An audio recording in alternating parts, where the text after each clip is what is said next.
¿Qué tal? ¿Cómo están? Muy buenas noches. Gracias por estar aquí a fondo. Hoy abordaremos el tema de un México sin fiscales, sin procuradores, sin autoridades que impartan y administren la justicia en el país.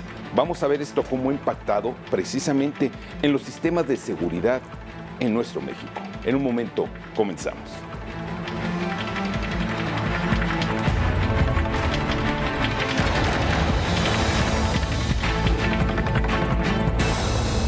A fondo, con Eduardo Campos.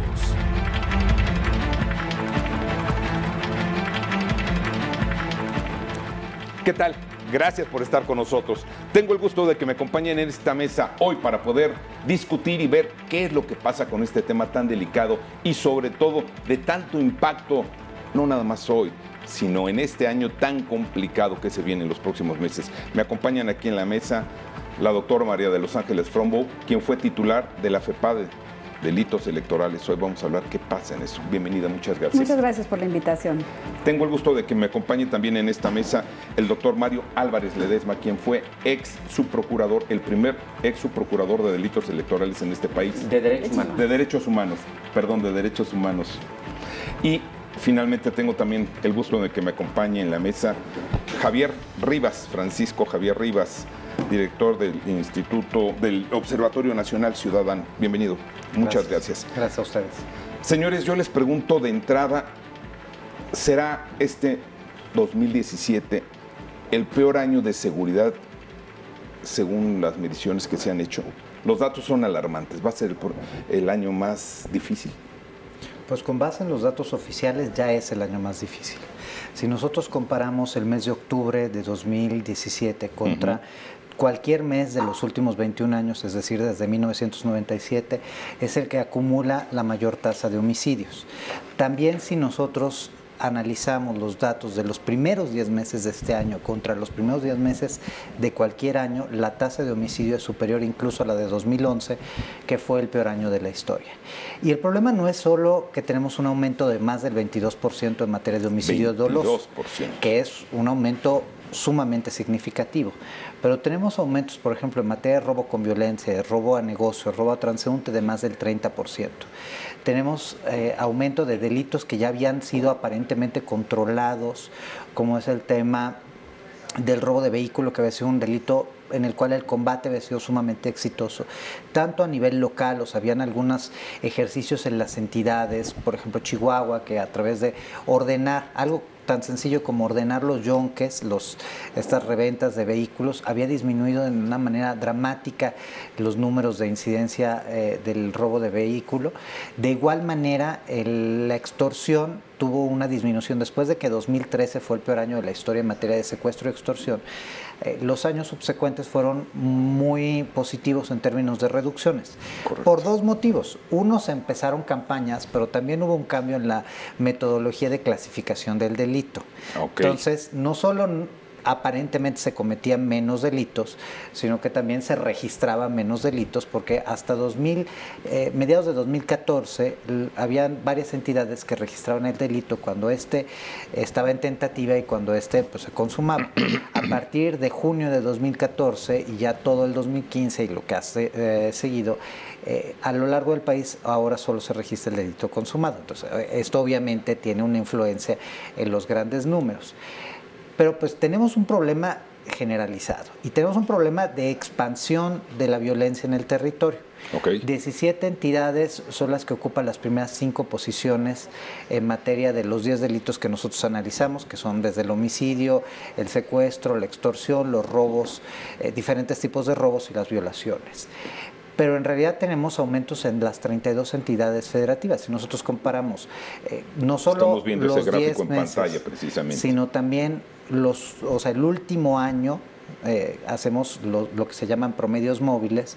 Empezamos a ver que todas las entidades, las 32 entidades, tienen crecimiento de por lo menos un delito. Incluso el caso de Yucatán, que es la entidad reconocida como la más tranquila, tiene un aumento de casi el 200% en materia de robo a negocio. Tenemos algunas entidades que no no estaban dentro del mapa de la violencia, como es el caso indudablemente de Colima, que hoy es la entidad con el mayor número de, la mayor tasa de homicidios del país, pero tenemos Baja California Sur, tenemos Querétaro, tenemos el caso de Quintana Roo y tenemos Aguascalientes, que era otra de las entidades que siempre se andaba compitiendo en lugar con Yucatán y que hoy es puntera en por lo menos 7 delitos patrimoniales. Luego tienes entidades que ya habían recuperado la paz, como es el caso de Baja California, Chihuahua, de Zacatecas. Baja California vive la peor situación de violencia de su historia. Zacatecas terminará el año probablemente como la entidad con la mayor tasa de secuestros, incluso superando a Tamaulipas, y con una tasa de homicidio de aproximadamente 31 homicidios por cada 100,000 habitantes, lo que es enorme. Tremendo. Tiene crecimientos en extorsión, y luego las entidades que se encuentran en una debacle absoluta, Guerrero, como es Guerrero, Tamaulipas y Tabasco. Tabasco está en una crisis desmedida, o sea, todos sus delitos están entre las primeras. Los únicos que no es el homicidio, que está ligeramente por encima de la media nacional, el homicidio doloso, y todos los demás están por encima de los 5 primeras posiciones. Es una situación muy, muy dramática. Yo les pregunto a ustedes, estudiosos del derecho, ¿tiene que influir de alguna manera en estos números dramáticos rojos que escuchamos la falta de autoridades, la falta de procurador, la falta de fiscales, la falta de magistrados? ¿Es así? ¿Es por ahí el asunto? Yo quisiera decirte que uno de los temas fundamentales que pusimos en la mesa cuando terminó la función del órgano implementador del nuevo sistema de justicia penal era que en prácticamente todas las entidades federativas del país hacía falta recursos humanos para atender los fenómenos delictivos que se estaban dando. Las cifras que hoy atiende un fiscal de carpetas de investigación son inhumanas. No hay capacidad humana que le permita llevar a cabo de manera seria todas las actuaciones y de forma oportuna. Ya no que digamos que tenga la posibilidad de estarse profesionalizando, de estarse actualizando, sino más allá de decir, tengo más de 1000 carpetas de investigación que tengo que trabajar todos los días y saber cómo las voy a estructurar para dar un resultado positivo de investigación. Simplemente no existe el tiempo laboral para poder cumplir y analizar cada una de estas carpetas. Y si nos vamos a policías de investigación, la crisis es mayor. Y si nos vamos a peritos o nos vamos precisamente ya del otro lado a asesores jurídicos de víctimas y a defensores, nos vamos a encontrar que hemos dejado de lado esas estrategias fundamentales de ver qué recursos humanos requieren nuestras instituciones para hacer frente a estas tareas.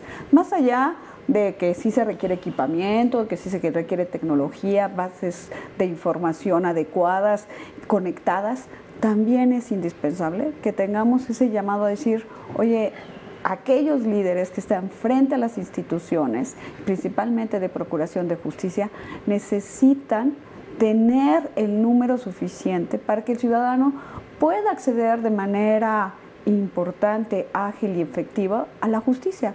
Estar esperando 4 horas para poner una denuncia es un tema que realmente hace que la ciudadanía desista de poner los elementos ahí, o que si bien hay que evaluar cómo está funcionando la respuesta inmediata del 911 para ir al lugar de los hechos, salvaguardar los lugares de los hechos y saber y tener el personal adecuado para procesar esa escena. Entonces creo que son factores que van a incidir en la realidad del combate efectivo a esta delincuencia, que va direccionado a la ciudadanía.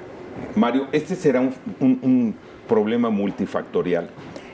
Yo quería comenzar por ahí mi intervención, después de escuchar a Francisco y a María de los Ángeles, que han sido muy puntuales en su señalamiento. Yo voy a irme un poco para atrás. Venga. Generalmente el delito, si bien es visto estadísticamente o es visto en términos de eficiencia, olvidamos una visión global de la problemática.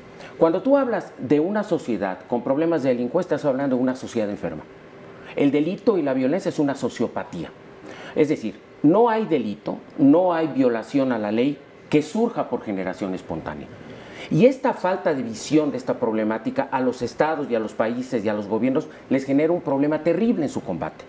Porque en realidad el problema está atrás, mucho más atrás. Y estamos atacando solamente la punta del iceberg. Solamente te voy a dar un dato.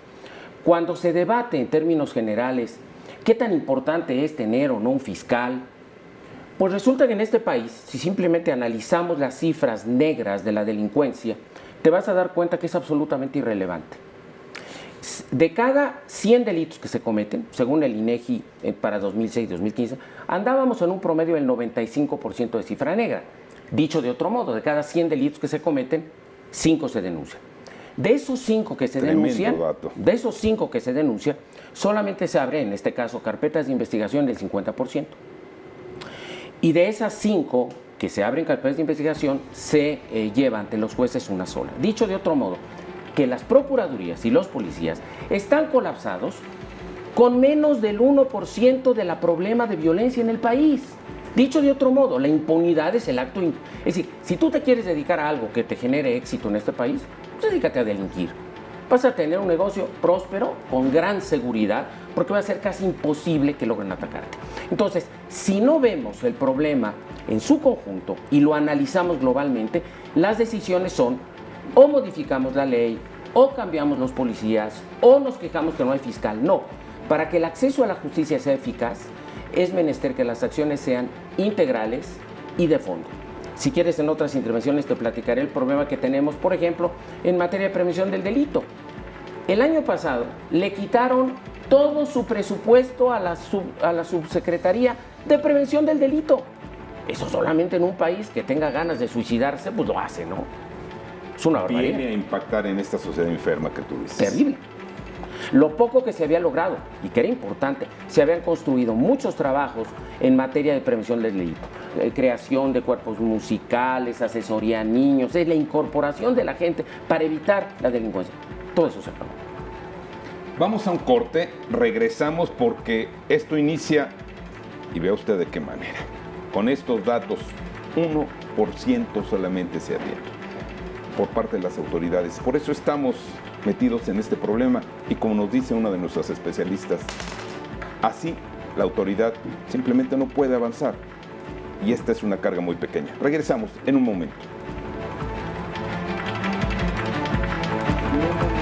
La fórmula que están poniendo, sin duda, pero no vale este asunto. Bueno, a ver, señores, yo les pregunto, después de estos datos, insisto, tan impactantes, entonces, que no haya un Procurador General de la República en este momento, pues no nos afecta gran cosa. Pero desafortunadamente no tenemos fiscal general, no hay fiscal anticorrupción. Nos hace falta un ministro de la Suprema Corte de Justicia. Nos están faltando 18 magistrados del Tribunal Federal de Impartición de Justicia Administrativa. Tenemos en el país, en cualquier estado donde uno llegue, o falta el procurador, o falta un fiscal. Bueno, entonces, este sistema está haciendo agua, el sistema de impartición y administración de justicia en el país, ¿está haciendo agua por todos lados? Pues tal vez voy a ser un poco más dramático y lo digo con todo el respeto, pero yo creo que el problema es que falta rumbo. Cuando no tienes rumbo, pues las acciones que hagas no te llevan a ningún lado. Hay una frase muy buena del libro de Alicia a través del espejo, que es el de Alicia en el País de las Maravillas, en donde se encuentra en este camino donde tiene que ir hacia la derecha o hacia la izquierda y le pregunta al famoso gato que hacia dónde va. Y le dice, pues tú hacia dónde vas. Y dice, no sé. Dicen, pues entonces cualquier camino es el correcto o cualquier camino es el equivocado. Y así estamos un poco. O sea, creo que a pesar de que se ha intentado generar consensos alrededor de la seguridad y generar una sensibilización, sobre todo en los tomadores de decisiones, la parte política y la falta de integridad de algunos todavía influye en lo que sucede. Mira, yo estaba escuchando tanto los datos que decía Mario como los datos que decía María de los Ángeles, y lo han hecho con mucha claridad, han desnudado un problema con mucha claridad. Pero, por ejemplo, en el tema de la prevención del delito, yo no sé si coincido con Mario en qué mal que nos quitaron el recurso, porque tampoco teníamos evidencia que lo que estábamos gastando en materia de prevención del delito estaba teniendo algún tipo de eficacia. Y te voy a decir por qué. La historia de cómo nace la prevención del delito. Todos, si tú escuchas a cualquiera, nadie te puede negar que la prevención del delito es fundamental para generar mejores condiciones de seguridad. Que estamos teniendo que prevenir que existan más víctimas y que suceda el evento delictivo. El problema es que si tú generas una política pública, tienes que saber cómo, para qué y cómo vas a medir cada uno, no solo de los procesos, sino también de los resultados. ¿Y con qué? Aquí primero se empezó soltando el dinero, luego diciendo para qué lo querían y luego decidiendo cómo lo iban a evaluar. Y entonces tú escuchabas a la autoridad decir, es que bajó el homicidio en las entidades y en los municipios en donde existe el recurso destinado a la prevención del delito. Cuando dejó de bajar el homicidio, dijeron, no, es que bajó otra cosa. Estamos ajustando los indicadores sin tener claro, uno, que los programas de prevención del delito no se pueden ligar directamente a los índices de homicidio, porque este era un programa de prevención social de la violencia. Entonces tendrías que haber definido claramente cuál era la acción a la que tú le querías pegar. Y el otro aspecto es que precisamente, incluso creo que México Evalúa hizo un ejercicio muy profundo para poder presentarnos el cómo el dinero se soltó sin una capacidad de rendir cuentas. Y eso nos lleva a lo que sucede en general en materia de seguridad. En la última década hemos gastado miles de millones de pesos. Y ambos lo dijeron. Los ministerios públicos, un ministerio público en una entidad de baja incidencia delictiva, o sea, vamos a pensar Yucatán o Chiapas, tiene más de 100 carpetas de investigación que investigar. En una entidad mucho más complicada llega a tener más de 300. ¿Cómo le va a hacer para investigar? O sea, estamos en un ejercicio de simulación. Yo sé que no podemos y no estoy haciendo lo suficiente para que podamos.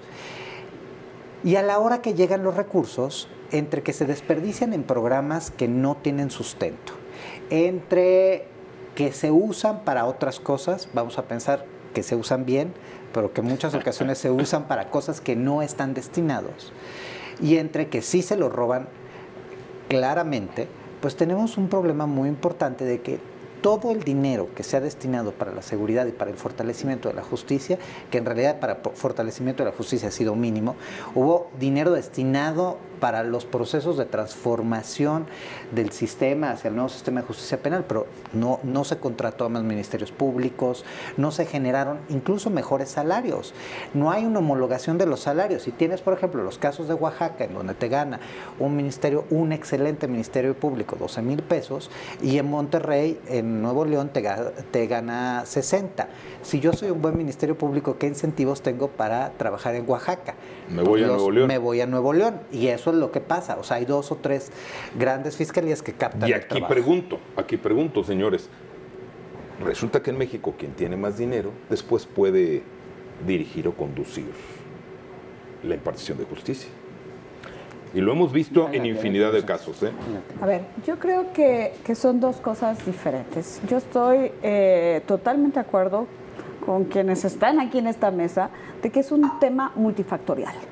No podemos olvidar que además de las acciones de seguridad, tienes que tener acciones que han sido sí demostradas, que ayudan a reducir el índice delictivo. El alumbrado, sí, incluso el tema del bacheo, los servicios de salud, la atención a la drogadicción. O sea, son factores que están allí y que tenemos que atenderlos y ver que eso tiene un efecto directo hacia esos elementos, no solo de percepción, sino de eficacia en el combate a la delincuencia. Y que si combinamos esas tareas de los 3 niveles de gobierno, podemos empezar a ver que si trabajamos juntos, vamos a lograr un resultado mucho más eficaz y con un elemento que es la ciudadanía. ¿Cómo tu ciudadanía me vas a ayudar a que esto pueda dar resultado confiando no solo en las instituciones, sino también cuidándote? poniéndote en un lugar. ¿En dónde, cómo y de qué manera? Entonces, es parte de esa cultura de la prevención del delito, es parte de esas tareas gubernamentales, y un factor fundamental es decir, oye, sí, si no tengo buenos salarios, si no tengo dignificada mi posición, porque los primeros que estamos totalmente acusando permanentemente, señalándolos y generalizando que hay corrupción, pues estamos poniendo a los elementos de la seguridad y la procuración de justicia, cuando hay grandes funcionarios en esa área que hacen su tarea. Hacen falta candados para supervisar en todos los poderes y en todos los niveles de gobierno la tarea de los funcionarios, sí, pero también hay que ver que hay resultados positivos y que no los podemos decir, no hay gente buena en estas instituciones que hacen su trabajo. Entonces creo que hay que hacer ese trabajo de análisis minucioso de cómo podemos fortalecer las cadenas de control y supervisión. Y a eso voy. Quizás, en estricto sentido, el fiscal, pues no podría hacer falta, el fiscal general, pero necesitamos un líder que ponga este rumbo, que ponga esta trayectoria, que ponga el camino, que diga, a ver, se estaba hablando ya, vamos a hacer por lo menos un modelo homologado de procuración de justicia a nivel nacional, y se empezó a trabajar con las instituciones. Bueno, ese proyecto es un proyecto a largo plazo, pero un proyecto que puede resultar a que en cualquier lugar del país exista la misma justicia. Pero desafortunadamente no tenemos tiempo, ya la ciudadanía ya está deseosa, sedienta realmente de que haya una aplicación de justicia. ¿Hasta cuándo vamos a poder seguir esperando? Porque, bueno, la ciudadanía como tal podrá tomar este asunto en sus manos, pero quien diseña los programas de seguridad no es la ciudadanía únicamente. Mira, déjame hacer dos puntualizaciones. La primera, cuando yo me referí, en relación a lo que decía Francisco, a el caso de que hubiesen eliminado el presupuesto, con ello no di por cierto de que necesariamente lo aplicaron bien, pero me parece que aún cualquier acción de prevención, ese es muy significativo. El que un gobierno decida eliminar un programa de prevención del delito, si está bien planeado, si la política pública no se diseñó, ya es otra cosa, pero me parece muy significativo. Y hay otra puntualización fundamental. Mira, desafortunadamente el país ha quedado en manos de una partidocracia, yo sí lo debo decir. Y tiene toda razón Francisco en ese sentido. Hay una enorme simulación cuando se gobierna y cuando se hace procuración de justicia. Simulación. Y además a eso le agregas, salvo los casos contados de gente que hace trabajos heroicos, hay una improvisación terrible. Yo he visto cómo se han ocupado cargos de primerísima importancia en materia de procuración, y por supuesto que se necesitan líderes, son determinantes. Pero la improvisación es brutal, a las procuradurías llega cualquiera, llegan los amigos de... Entonces, ante esta simulación y ante esta falta de planeación, lo único que estamos viendo con las cifras que presentaba Francisco, pues es el desastre.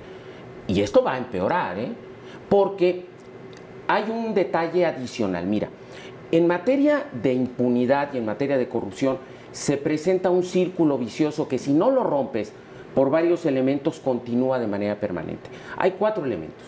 Tienes e implica tanto a la sociedad como a las instituciones. Primero, considerar que cuando llevas a cabo actos de delito estás haciendo actos de ilegalidad.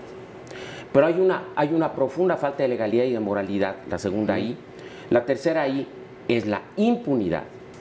Y por tanto, cuando se presentan estas 3 Is, tú ya no lo puedes romper. Porque entonces el delito se termina por convertir en un elemento que incluso le genera beneficios a grupos sociales. Ojo, hay intereses también de que no se combate el delito en ciertos territorios, porque, por ejemplo, el negocio del narcotráfico es un negocio que le interesa a ciertos grupos y que les beneficia a ciertos grupos. Y los guachicoleros podría ser otro tema. Entonces, aquello ya se convierte, ya es un problema en donde la sociedad y las instituciones están de tal manera afectadas, pues que el problema solamente se agrava. El problema sí realmente es muy grave. ¿Cómo atenderlo? Pues si quieres en la siguiente te doy yo mi punto de vista. Y además, puntualizando un tema bien importante que está señalando aquí nuestro amigo, es en relación a que si tú ves las cifras al principio empezamos a hablar de cifras de homicidio. Pero automáticamente las cifras de los delitos del ámbito que le afecta al patrimonio, a la seguridad, a la persona física, en ese momento empieza a crecer. Y es donde la ciudadanía empieza a sentir esa inseguridad esa impunidad. Robo al transporte público, extorsión, Exacto. son los que más han crecido. ¿Por qué? Porque se van conectando los delitos, se van viendo cómo se genera a través de esta cuestión de que sí, está el narcotráfico, pero el narcotráfico conlleva otro tipo de delitos que necesitan robo de autos, que necesitan el derecho de piso, que necesitan otro tipo de delitos que se empiezan a generar que alrededor. se van desdoblando a partir de esta podredumbre. Y entonces necesitamos fortalecer de una u otra manera todo el andamiaje. Y ya no hablo del andamiaje legal, yo hablo del andamiaje institucional, estructural y de operación de nuestras instituciones, y no solo de seguridad pública. Señores, esto es, pues bueno, ustedes lo escuchan, lo ven, y bien dicen, ya nos está afectando a los ciudadanos de a pie lo que está creciente, este mal, esta inseguridad creciente en el país. Pero vamos a ver cómo lo podemos resolver. Regresamos en un momento con este asunto.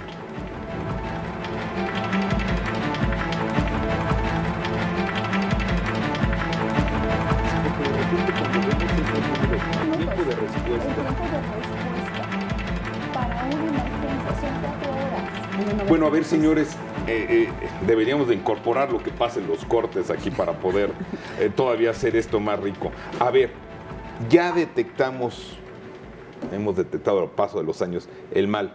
Ahora, ¿cómo? ¿Qué podemos hacer? La solución parece ser que no es que haya cabezas nada más, que haya fiscales, que haya procuradores. ¿Cómo? ¿Cómo vamos a trabajar en ese asunto? Yo creo que estamos en un momento histórico muy importante y donde yo creo que los candidatos que están aspirando para los distintos puestos de elección popular, desde el presidente de la República, gobernadores, presidentes municipales, senadores, diputadas locales, toda esa gama debería verdaderamente sentarse a ver qué va a ser el plan estratégico para atender esto que está sucediendo en nuestro país y que es una de las prioridades que exige la ciudadanía en una respuesta. Y te voy a decir que la mayoría de los programas y planes te hablan de reducir en porcentajes, de generar algunas estrategias, pero no hay un trabajo integral que te diga cómo, cuándo, de qué manera, de qué forma. Los 3 niveles de sectores que hablabas hace un momento no están integrados, no tienen una política. Entonces deberíamos, en este tiempo que tenemos de aquí a que lleguen los nuevos mandatarios, trabajar con los especialistas, los técnicos, más allá de partidos políticos, más allá, decirles, este es un plan integral que podemos tener. Oye, si vas a invertir en seguridad o en procuración, ¿en qué debes invertir? Y verdaderamente vigilar que se invierte ese recurso. Doctora, pero estamos en tiempo, vamos, de poder hacer ese plan. Es que ya los planes ya están. A ver, yo coincido plenamente con María de los Ángeles, este es un momento clave, y es cierto, y la parte también en la que coincido plenamente, nosotros tenemos gente que trabaja en las instituciones a pesar de las instituciones. Es decir, no importa que le paguen poco, que lo trate mal y que sepa que nunca va a hacer carrera, tiene un compromiso con el país y con las víctimas del país que verdaderamente es conmovedor y encomiable. Pero sí hay una falta de entendimiento de cuál debe ser el proceso para trabajar, por lo menos en este tema, que esto me imagino se replica en otros temas. Vamos a tomar un ejemplo de algo que ya platicamos también en el corte. La toma de decisiones alrededor de la política pública. Se echa a andar un 911 a sabiendas que no tenemos en el territorio nacional la capacidad de respuesta para poder enfrentar el llamado de un ciudadano. Bueno, ya nos han dicho que en segundos... Eso se llama simulación. Y gastamos un montón de dinero y de capital político para hacer algo que qué bueno que tengamos un 911, pero no va antes el fortalecimiento institucional, no va antes el que tengamos los números capaces para responder, que sepan cómo responder, la capacitación, y que la capacitación genere las competencias necesarias, no va antes la gasolina, las llantas, las patrullas, etcétera, etcétera. Esas son las cosas que tenemos que pensar. Nosotros hemos hecho propuestas muy puntuales. Una, combatir los mercados ilegales. Queremos saber qué hay que hacer para resolver los problemas que tenemos y en temas que nos tocan como ciudadano. Hoy te asaltan y te asaltan porque este anillo, este reloj, esta cadena que le están quitando a la persona, la pueden ir a vender o la pueden ir a empeñar a las casas de cambio, a las casas, perdón, de empeño. Y ahí hay experiencias internacionales sobre cómo resolver el tema de las casas de empeño. Nosotros nos hemos sentado con fiscales, con gobernadores, pero evidentemente los intereses de ciertos grupos logran ser más poderosos que la urgencia que tenemos de poner orden en cierta materia. No hay extinción de dominio en el país. Acabamos de hacer nosotros una serie de solicitudes de transparencia a las autoridades, quitando PGR. La Ciudad de México, los estados no están haciendo uso de esa figura jurídica que les ayudaría a debilitar la estructura financiera de las bandas de delincuentes.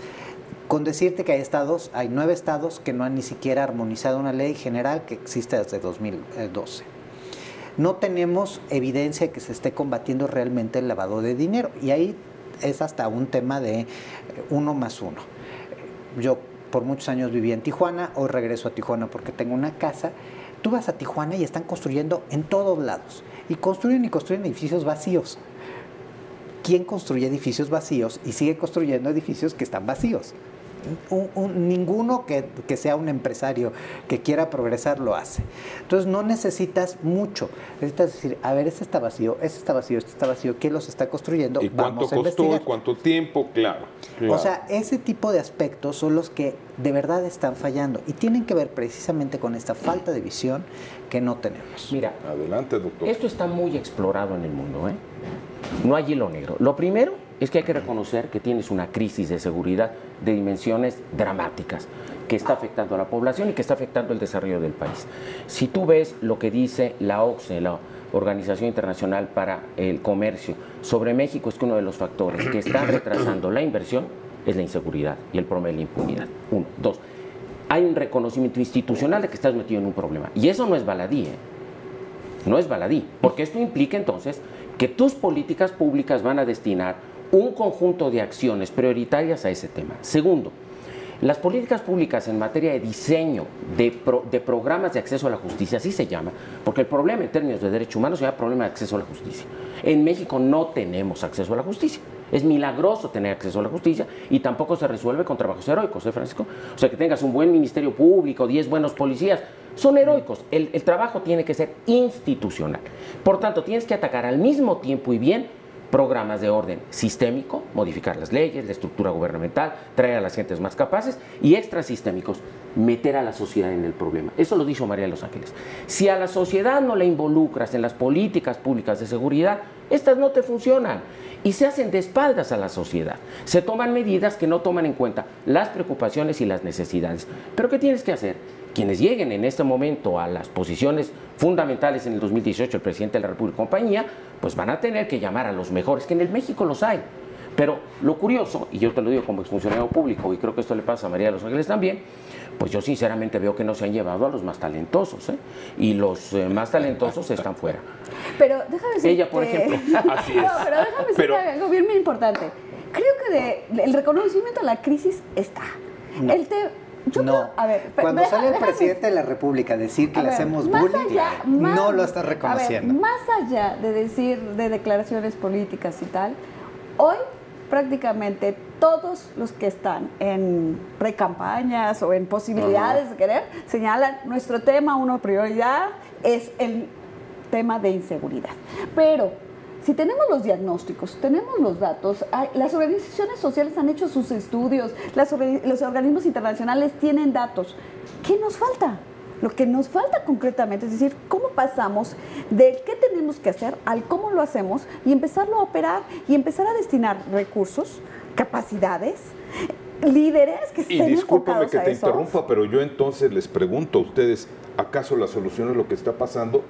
Casi un cuarto del total de la población del ejército mexicano está en las calles. No, y es que, a ver, perdón, yo sí, estamos ahí institucionalizando sí no coincido ahora con María de los Ángeles por un motivo. Porque lo que ella dice es correcto, o sea, necesitamos que ahora sí pasar de esta idea que tenemos de que estamos mal a una acción. pero precisamente porque no hay un pleno reconocimiento y ni siquiera hay un asumir la responsabilidad que nos toca a cada uno, no estamos avanzando. O sea, para mí sí es sintomático que algunos de los candidatos son gobernantes o pertenecen a los gobiernos. Y entonces, sí estamos mal, pero no estamos tan mal, porque si reconozco que estamos muy mal, es porque yo también lo hice muy mal. Hay un juego muy perverso que no lleva a que se cristalice precisamente esto que debería ser una urgencia.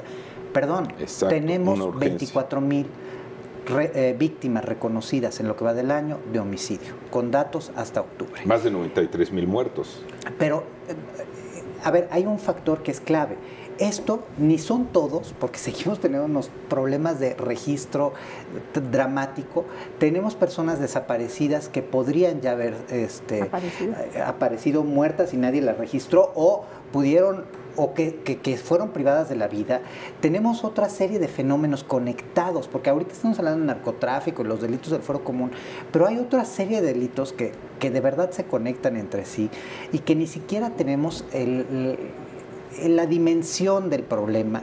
Entonces sí necesitamos que haya un liderazgo, necesitamos que alguien decida hacer un sacrificio y un sacrificio real en decir, no voy a poner a mis compadres y no voy a proteger a mis compadres. El liderazgo implica un compromiso real, y el compromiso real es de acciones.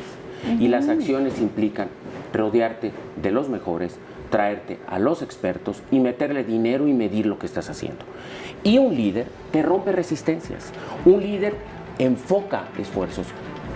No los hay o no los encontramos. Y yo agregaría un punto más muy rápido, el tema de la política criminal de nuestro país. Hemos entendido... ¿Hay política criminal? No, es que no existe, por eso lo estoy diciendo.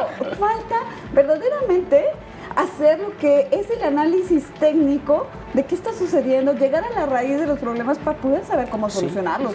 Si no tenemos datos estadísticos, datos operativos, cuantitativos y cualitativos, indicadores, no hay manera que miramos y absolutamente pongamos propuestas concretas que nos permitan realmente aterrizar acciones. Los políticos mexicanos no se la toman en serio, así de fácil. Los políticos mexicanos no se la toman en serio. Con ese dato nos quedamos en este momento, vamos a una pausa, regresamos.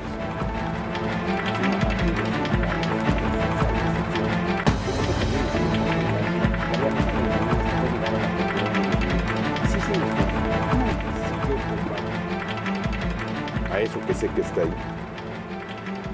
A ver, señores, les pregunto entonces algo con lo que nos dejó aquí el doctor Frío. A ver, Mario, si tú como comentas, este no es un asunto de compadres, de amigos, sino de profesionales, ¿dónde están?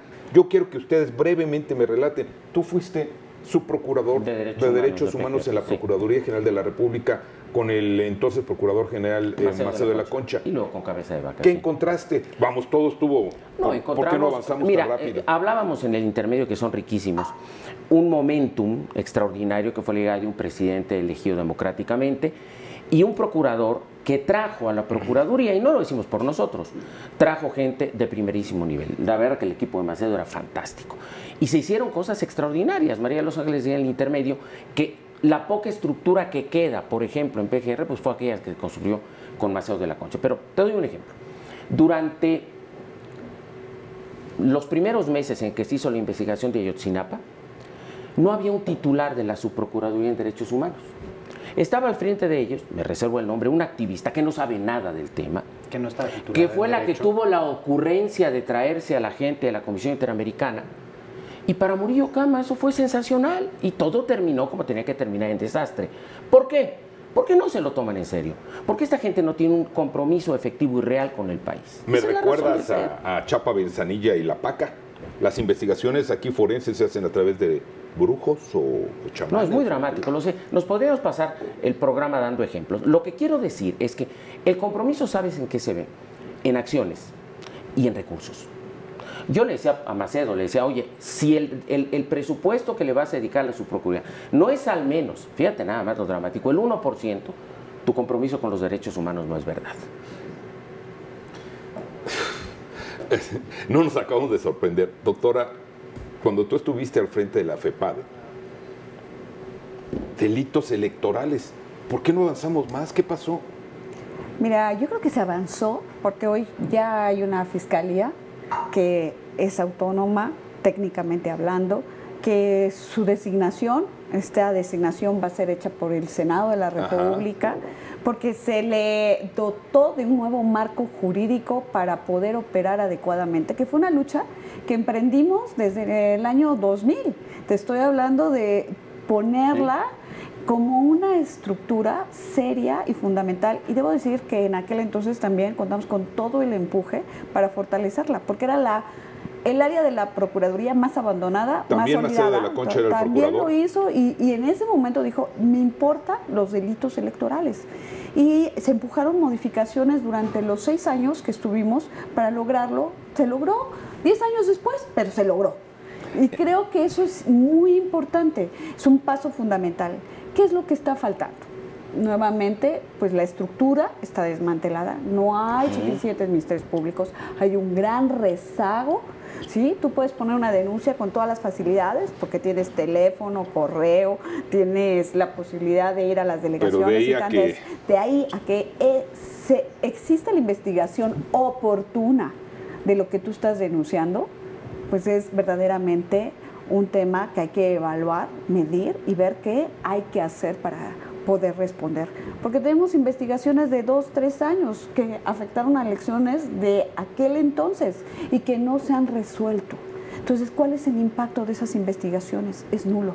¿Y cuál es la credibilidad entonces de la gente de a pie en ir a poner una demanda, como decías? Interés. Entonces, yo creo que ahí es muy importante encontrar respuestas a fortalecer el andamiaje institucional y ver qué vamos a hacer con el rezago de esa institución. Nosotros donamos nuestro trabajo, porque una de las cosas que quiero aclarar es el observatorio no recibe un peso público y todo el trabajo que hacemos en colaboración con las instituciones lo donamos. Estamos trabajando con algunas procuradurías y fiscalías generales de los estados y encuentras sorpresas verdaderamente lo que son los garbanzos de libra, ¿no? Tú haces recomendaciones que tienen que ver precisamente con este proceso, porque nosotros lo que hemos venido haciendo es analizar qué sucede cuando se acerca un ciudadano a denunciar hasta que se publica la estadística. Okay. Pero todo el proceso de medios, se investigó, no se investigó, se le atendió, no se le atendió, se le informó que no se iba a investigar el delito o de plano hubo este desconocimiento de pues yo fui, denuncié y no volví a saber absolutamente nada. Necesitamos indicadores. Lo que hemos descubierto es necesitamos indicadores de proceso antes que nada, porque hoy quien quiera supervisar no sabe ni siquiera por dónde va a empezar a supervisar. Entonces necesitas que existan procesos claros y que estos se supervisen. Y luego indicadores de impacto, porque hoy una autoridad te dice vamos a bajar el homicidio y entonces se calcula que una mejora es la reducción del homicidio.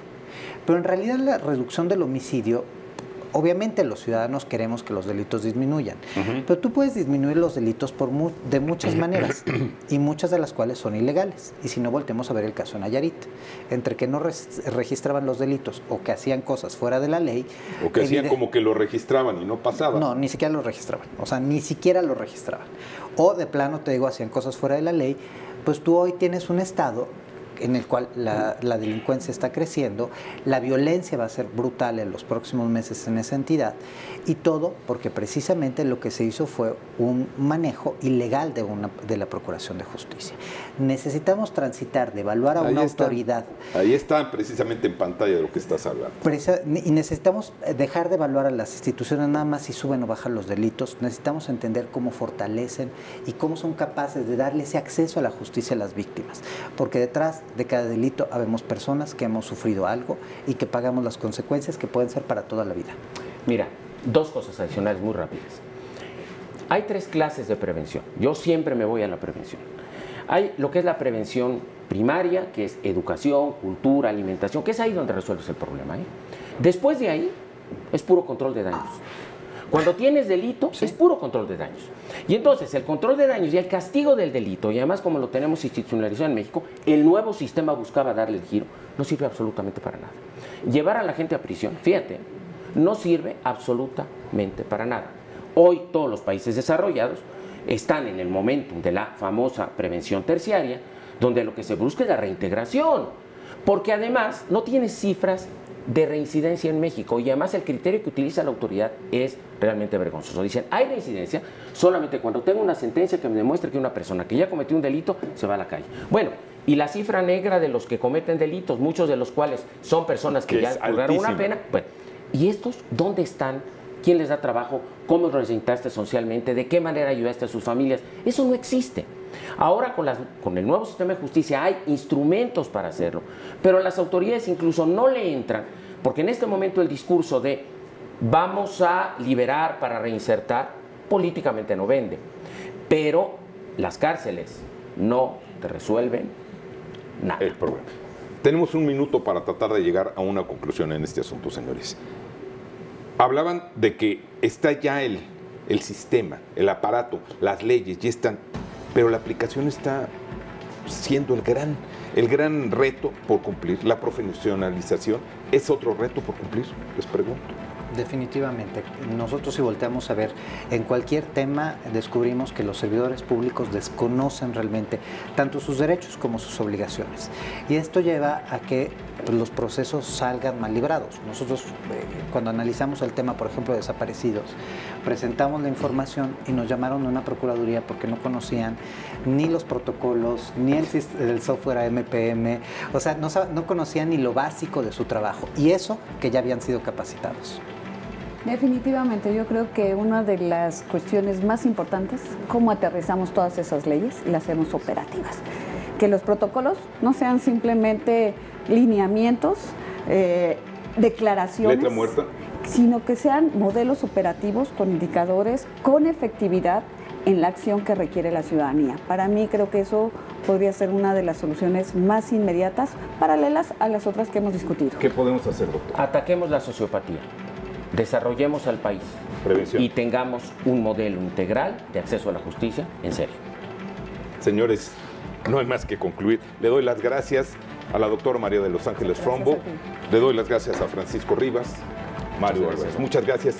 Esto fue A Fondo. Gracias por su preferencia y nos vemos en la próxima.